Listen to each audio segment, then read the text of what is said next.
Bonsoir, nous sommes le jeudi 7 décembre 2017 à la une de l'actualité. C'est aujourd'hui que s'est ouvert à Sharm el-Sheikh en Égypte la seconde édition du Forum Africa 2017. Le président de la République Alassane Ouattara y prend part. Il a quitté Abidjan ce matin pour l'Égypte. Ce 7 décembre marque l'anniversaire du décès de Félix Houphouët-Boigny. Le premier président de la Côte d'Ivoire est décédé ce jour en 1993. 24 ans après, le pays tout entier se souvient de lui.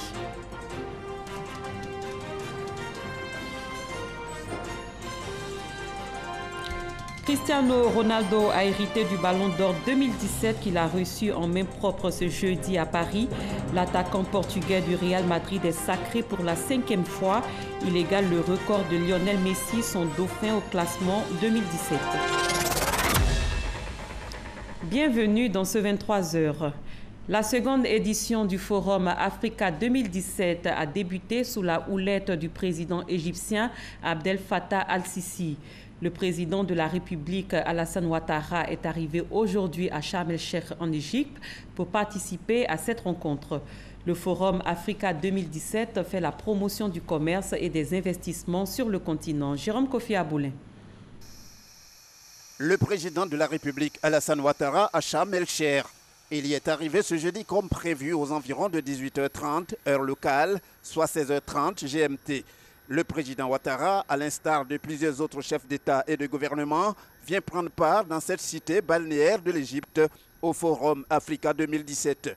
Pour le chef de l'État ivoirien, la présence de la Côte d'Ivoire à cette rencontre est à la hauteur de son positionnement confortable sur la scène internationale. Je voudrais saluer et remercier le président Al-Sisi qui nous a invités à ce Forum Africa 2017. Qui est important puisque l'Égypte veut essayer de développer davantage les relations entre l'Égypte et les autres pays africains, la coopération sud-sud. Et tout le monde connaît la prospérité et la croissance économique qui se développe maintenant en Côte d'Ivoire.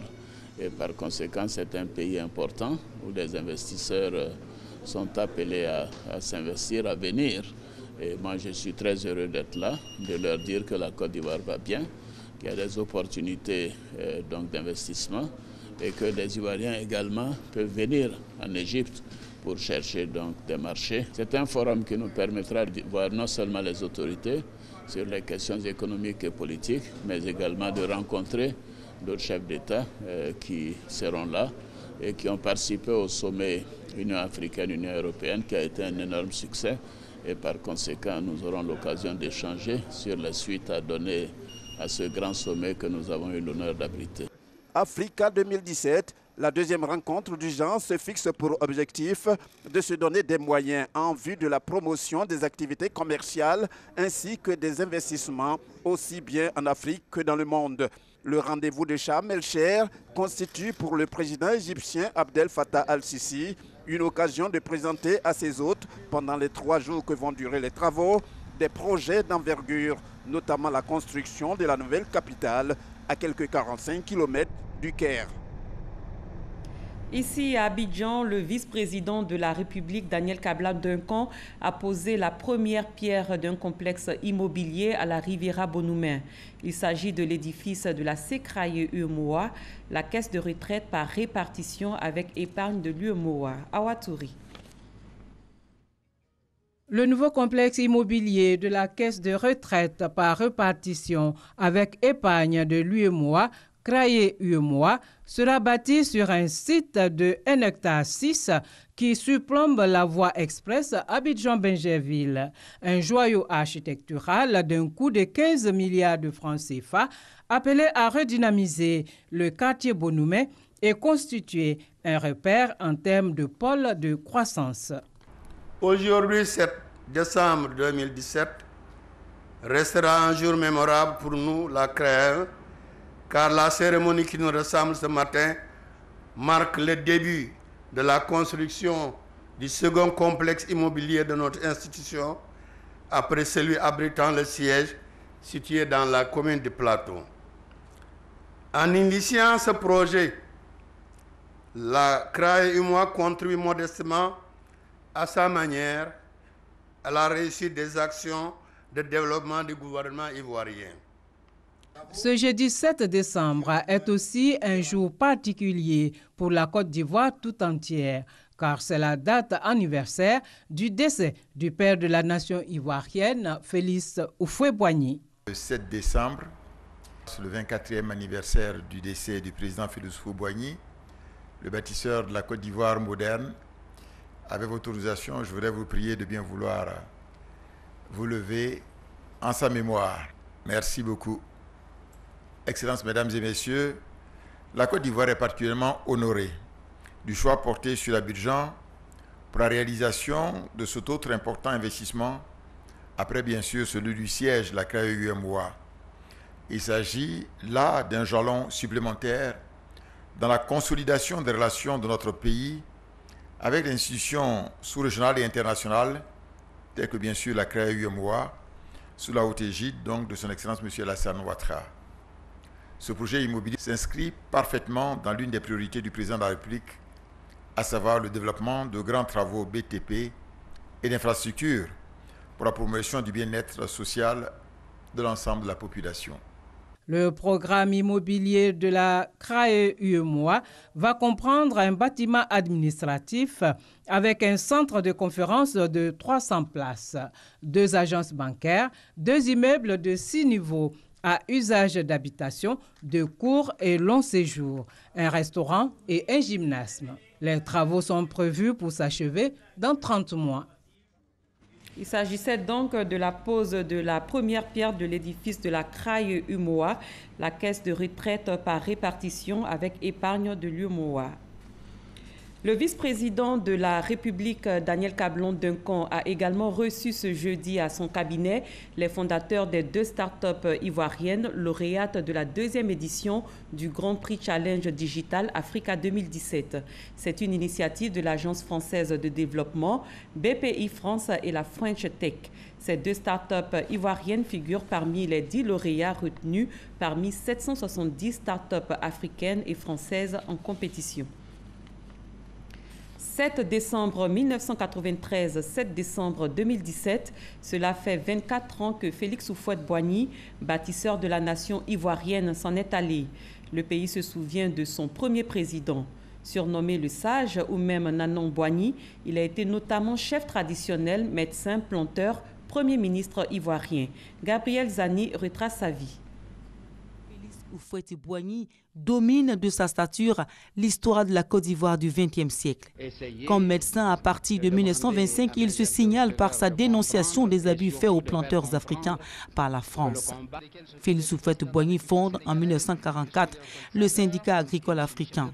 En 1945, il devient le seul député ivoirien à l'Assemblée constituante française. C'est alors qu'il prend le nom de Boigny, le bélier. Dans son action politique, Félix Houphouët-Boigny fonde en 1946 le PDCI-RDA, le Parti démocratique de Côte d'Ivoire, Rassemblement démocratique africain. Il devient dès lors l'interlocuteur incontournable de la France en Côte d'Ivoire. Il est de tous les gouvernements français de 1956 à 1959. Formé à l'action syndicale puis politique dans la coopération avec la France, il est de 1960 à 1993 le premier président de la Côte d'Ivoire. Il s'efforce de faire de ce pays un État-nation unitaire par la modernisation économique et sociale. Misant donc sur cette modernisation, il préside au miracle ivoirien. Par sa diplomatie panafricaine, il se taille une image de sage de l'Afrique qui fait écho à celle du vieux. À l'orée des années 80, avec la baisse des prix des produits d'exportation, le café, le cacao, le bois et le creusement de la dette extérieure, le miracle ivoirien en prend un coup. L'aspiration au pluralisme politique en profite pour s'exprimer. 7 décembre 1993, décès de Félix Houphouët-Boigny, le premier président de la Côte d'Ivoire. Un homme de conviction, de vision, c'est le souvenir qu'évoque son nom chez bon nombre d'Ivoiriens. À l'occasion de l'anniversaire du décès du père de la Côte d'Ivoire moderne, la rédaction de RTI Boaké a décidé de revisiter ses œuvres à Yamoussoukro. Des œuvres et des actions, socle du développement de la Côte d'Ivoire. Un héritage à préserver et à justifier pour plusieurs générations, nous dit Kwadio Kwame. 1905-1993, cela fait 24 ans que Félix Houphouët-Boigny, le bâtisseur de la Côte d'Ivoire moderne, a tiré sa révérence. Revisitons ensemble quelques grandes œuvres laissées à la postérité par le père de la nation ivoirienne. La fondation qui porte son illustre nom pour parfaire les relations entre le commun des mortels. Les missions et objectifs dévolus au service de la paix, l'éducation et la formation. Priorité des priorités. L'Institut Polytechnique est pour la formation de l'élite de chaque génération. Aujourd'hui comme hier, cette vision suit son cours. Dans tous les domaines d'activité, le président Houphouët a déposé sa marque et son empreinte indélébile avec une projection sur le futur.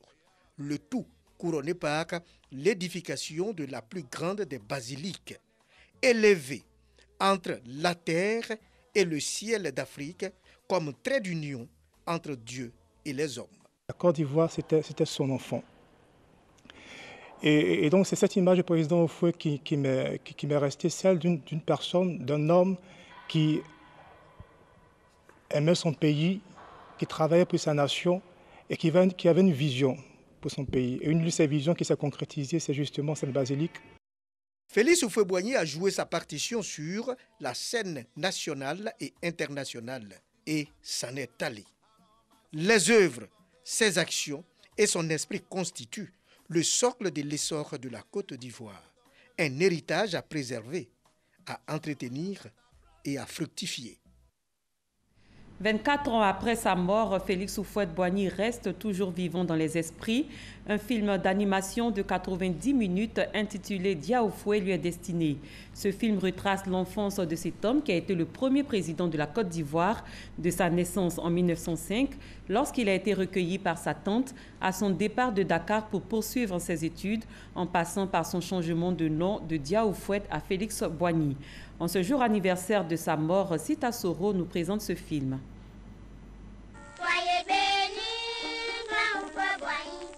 Né le 18 octobre 1905 à Ngokro, sous-préfecture de Yamoussoukro, Félix Houphouët-Boigny ou Dia Houphouët, recueilli par sa tante Yanso à sa naissance, Dia a reçu une éducation stricte et une enfance joyeuse avec ses sœurs aînées Adjoa et Fété, mais surtout grâce à son oncle Kwasi Ngo.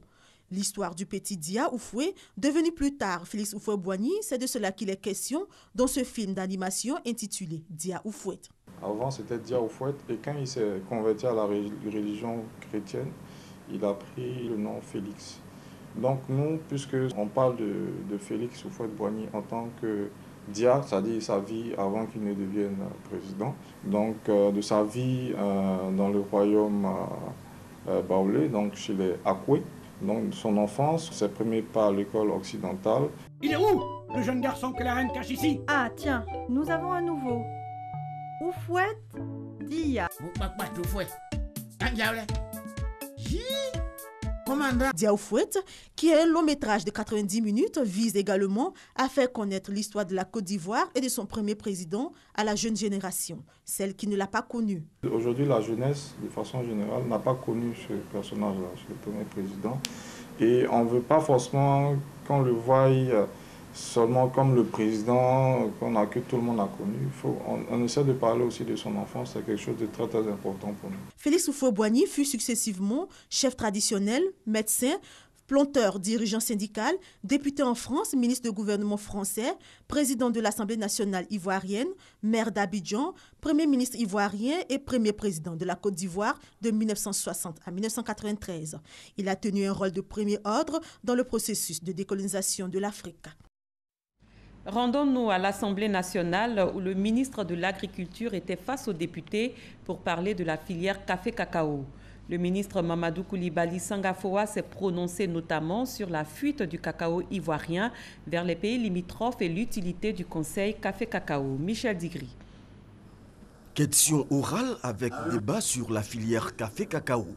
L'initiative est du groupe parlementaire Vox Populi et c'est le député Martin Mbolo qui plante le décor de l'exercice. Le groupe parlementaire Vox Populi voudrait évoquer avec vous, monsieur le ministre, outre le problème de la rémunération des agriculteurs, ceux relatifs 1. À la quantité non négligeable de notre production de cacao qui prend la direction de certains pays limitrophes. 2. Au Conseil Café-Cacao. 2 heures pour convaincre le ministre de l'Agriculture se prononce sur les interrogations des députés. On leur a expliqué que la fuite du cacao vers les pays limitrophes est un phénomène qui est connu dans un sens comme dans l'autre. Et que si on fait le point, très souvent, il y a eu plusieurs années où le cacao du Ghana est plutôt venu vers la Côte d'Ivoire.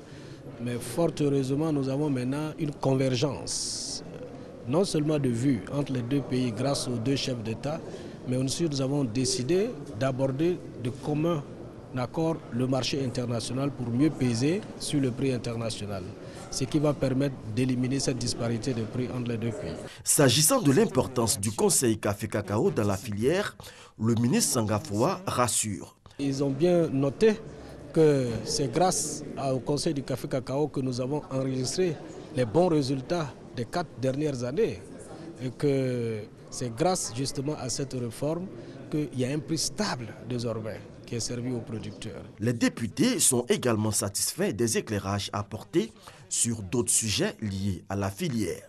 Quand il a abordé la question des fonds de réserve, qui, selon la rumeur, cet argent n'avait pas été utilisé sciemment. Tout à l'heure, vous avez vu qu'il a expliqué que c'est un fonds qui a été réactivé, mais qui ne pouvait pas vraiment suffire à tous les niveaux. Secondo, il y a une question où on parle de la surproduction, puisqu'on nous dit que la crise actuelle est due à un problème de surproduction. Et le ministre a été très clair, il a dit que c'est vrai qu'il y a la surproduction, il y a la production, mais il faut peut-être chercher des solutions ailleurs. Plutôt que de peut-être d'arrêter la production, il faut plutôt faire la promotion de la consommation dans les pays émergents et cela va pouvoir donc impacter la demande. Et comme nous sommes sur un marché fondamental lié par l'offre et la demande, si la demande augmente, c'est clair que les prix vont augmenter et les producteurs vont pouvoir donc jouir du fruit de leur labeur. Un forum sur l'accès au financement dans la transformation du cajou s'est ouvert ce matin. Il regroupe les acteurs de l'industrie ivoirienne de la noix de cajou et les institutions financières. Ce forum vise à contribuer à une meilleure connaissance du secteur de la transformation de la noix de cajou par les établissements bancaires en vue de faciliter l'accès au financement et augmenter le taux de transformation par les entreprises locales. Avec une production annuelle d'environ 700 000 tonnes, la transformation de la noix de cajou pourrait permettre à la Côte d'Ivoire de créer au moins 200 000 emplois avec un revenu minimum de 1 440 milliards de francs CFA par an. Cependant, nous n'en sommes pas encore là, car le pays ne transforme à ce jour que 10% de sa production annuelle. En cause, la question de l'accès au financement. Nous essayons, à travers toutes les initiatives du gouvernement, d'accompagner le ministère de l'Industrie et le Conseil coton en ACAD en vue d'atteindre cet objectif-là, qui est de 50% de taux de transformation en 2020. Et le nerf de la guerre étant le financement, nous avons pensé qu'il était bon de réunir sur une même place les banquiers et les transformateurs en vue d'avoir tous une meilleure compréhension du secteur d'activité. La tenue de ce forum sur l'accès au financement pour la transformation de l'ANACARD va permettre aux institutions financières d'avoir une meilleure compréhension du secteur de la transformation afin de proposer des produits financiers plus adaptés. Le thème de cette rencontre est assez évocateur. Il parle de difficultés d'accès au financement. À quel niveau ont-ils des difficultés? Et nous saurons, en fonction de cela, adresser justement ces difficultés en leur exposant également les nôtres. Pendant 2 jours, les participants du forum vont réfléchir sur plusieurs mécanismes innovants de financement, en particulier la prise en compte du facteur risque dans le secteur de la transformation. C'était un reportage de Cheikh Koni.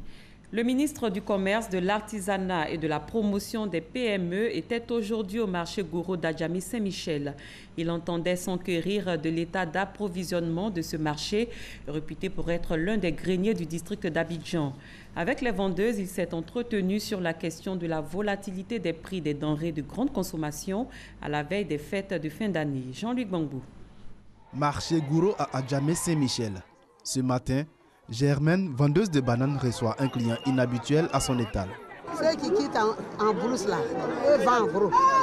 4 régimes de bananes à 5 000. Maintenant, quand les gens viennent acheter, ils achètent régime par régime? Non, il y a d'autres qui payent par régime. Il y a d'autres qui veulent en détail. Cette visite qui se voulait inopinée au départ s'est transformée en véritable bain de foule pour le ministre en charge du commerce. Je suis content de voir le ministre de venir dans le marché Gouro pour voir ce que les femmes font. Toucher du doigt les réalités des vendeuses, s'assurer de l'approvisionnement du marché, mais surtout veiller à la stabilité des prix, tel était l'objectif du ministre Souleymane Diarra-Souba. La Côte d'Ivoire a une économie libérale, donc c'est généralement la loi de l'offre et de la demande. Mais dès lors que l'offre est abondante, je pense que les Ivoiriens n'ont pas de soucis à se faire concernant les prix qui sont pratiqués. Parce que les commerçants savent que c'est mieux de pratiquer des prix qui soient abordables pour que leurs produits puissent se couler avec une vitesse de rotation qui soit très accélérée. Les vendeuses, elles s'attendent à des retombées positives de cette visite. Aujourd'hui, le ministre vient de vive voix nous dire que le gouvernement a mis 5 milliards à la disposition des femmes pour aider les femmes du secteur informel. Vraiment, c'est une nouvelle qui nous met vraiment en joie. Des projets structurants que le ministre Diarra-Souba compte mettre en œuvre afin de renforcer la contribution du commerce à la richesse nationale et à la création d'emplois. Le ministre de la Communication, de l'Économie numérique et de la Poste, Bruno Koné, a ouvert aujourd'hui la 8e édition du Forum postal africain. Thème de cette édition, la Banque postale, une stratégie en marche. Il a pour but de développer les politiques innovantes afin de faciliter l'accès des populations aux services financiers de base. Pour la première fois, le Forum postal africain est ouvert aux pays anglophones. Lansine Bakayuku. Dans la plupart des pays africains, la relation bancaire peut se jouer désormais dans les bureaux de poste. La banque postale, c'est la réponse trouvée pour faire face à la forte concurrence du numérique. Les projections montrent que la banque postale, bien administrée, peut être un levier important en vue d'accroître le niveau de bancarisation. Les postes africaines peuvent jouer un rôle dans cette ambition d'inclusion financière. Car dans de nombreux pays, le réseau postal reste de loin le plus impactant par sa capillarité, je l'indiquais tout à l'heure, par sa proximité avec les populations de toutes les conditions, qui a fini par créer une relation de confiance. Aujourd'hui, à 10%, le taux d'ouverture de comptes bancaires pourrait ainsi être multiplié par 5 dans les prochaines années. La banque postale constitue une réelle alternative au service de l'inclusion financière de nos populations et au service du développement économique et social de nos pays. Néanmoins, une meilleure implication des pouvoirs publics est plus que nécessaire pour garantir le retour en force de la Poste et assurer sa viabilité. Le développement des services postaux financiers s'impose aujourd'hui comme une source incontournable pour la création des valeurs des postes africaines. Selon le ministre Bruno Koné, la Côte d'Ivoire est déjà prête pour recevoir le 27e congrès de l'Union postale universelle UPU, prévu en 2020. Les enfants et les adolescents constituent une préoccupation dans la lutte contre le VIH-Sida. La France, deuxième contributeur du Fonds mondial de lutte contre le sida, la tuberculose et le paludisme, octroie 5% de sa contribution pour la prise en charge de cette catégorie de la population atteinte de cette pandémie. Cette contribution va passer de 5 à 7%, a annoncé le ministère des Affaires étrangères de la France au cours des différentes rencontres thématiques de la 19e conférence internationale sur le sida et les IST en Afrique qui se déroule à Abidjan. Mamadou Kwasi. Dans cette lutte contre le VIH-Sida, les plus vulnérables sont les enfants et les adolescents. C'est pourquoi le Fonds mondial de lutte contre la tuberculose, le sida et le paludisme a mis un accent particulier sur cette catégorie de population atteinte de VIH-Sida. Plusieurs organisations bénéficiant de l'appui de cette institution ont mis en place des stratégies en vue d'améliorer la politique de prise en charge des adolescents. Le projet Emprise est un projet qui consiste à mesurer la prise en charge des enfants, particulièrement en milieu décentralisé. Auparavant, seuls 2% des enfants avaient accès à la charge virale et grâce à ce projet-là, plus de 100% des enfants suivis ont pu disposer de cette prise en charge immunologique. La France, deuxième grand contributeur du Fonds mondial, a mis en place une structure appelée Initiative 5% pour accompagner la mise en œuvre des projets de lutte contre le VIH-Sida chez les adolescents. Ce projet, qui constitue les 5% de la contribution de la France dans le Fonds mondial de lutte contre le sida, la tuberculose et le paludisme, va passer à 7% selon le ministère des Affaires étrangères de la France. Le Fonds mondial, c'est 360 millions d'euros par an, c'est la contribution de la France, parce que les progrès ne sont pas à la hauteur des enjeux et des espérances. Si on regarde les progrès qu'il y a eu sur la lutte contre la transmission mère-enfant, oui, il y a eu de véritables progrès puisque on arrive à stopper à 77% cette transmission. Par contre, l'accès des enfants au traitement, lui, reste complètement insuffisant. C'est 50% au niveau mondial et bien moins dans cette partie de l'Afrique. Divers projets réussis de prise en charge des enfants et des adolescents infectés par le VIH/SIDA ont été présentés au cours de cette rencontre.